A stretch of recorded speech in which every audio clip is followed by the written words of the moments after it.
결혼에 대한 인식이 예전과 달라지면서 결혼을 하지 않는 인구가 늘고 있죠. 이에 비혼을 선언한 직원에게 일명 비혼 축하금을 주는 기업들이 늘고 있습니다.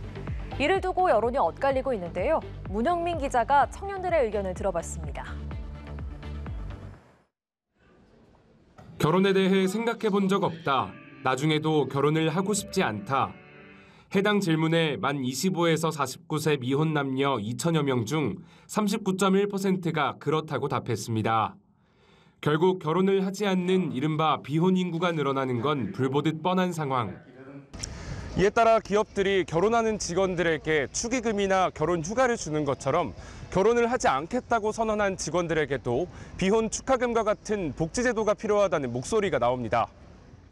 SK증권, NH투자증권, KB증권 등 금융 4기업은 일찍이 비혼금 제도를 도입했습니다. 이 대열의 금융공공기관인 IBK 기업은행 노조도 가세해 비혼금을 사측에 요구할 계획입니다. 혜택을 얻을 수 있다고 생각하는 게 아예 없으니까 축하금 이런 거를 좀 신설해달라는 요구가 사실 노동조합에 많이 들어왔었고. 4기업부터 공공기관까지 비혼 복지제도가 번지는 가운데 청년층의 반응은 엇갈렸습니다. 애초에 결혼 유무로 회사 복지 수준이 달라지는 건 말이 되지 않는다는 의미의 찬성론과 결혼을 하는 사람들은 받고 근데 결혼을 하지 못하는 사람들은 또 그걸 못 받는다는 거 약간 좀 그렇지 않나 해가지고. 비혼이신 분들은 그런 거 받고 조금 더 자기 삶의 의지가 생길 수 있는 원동력이 될 수도 있다. 반면 저출생 문제 해결에 앞장서야 할 기업이 오히려 비혼을 부추길 수 있다는 반대론까지.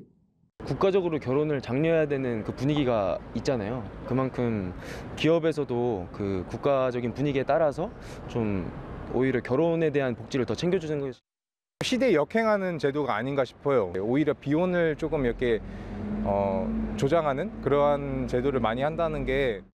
비혼 축하금에 대한 의견이 분분한 가운데 전문가들은 기업들이 비혼 축하금을 지급하기에 앞서 공감대를 형성하는 게 무엇보다 중요하다고 조언합니다. 연합뉴스TV 문형민입니다.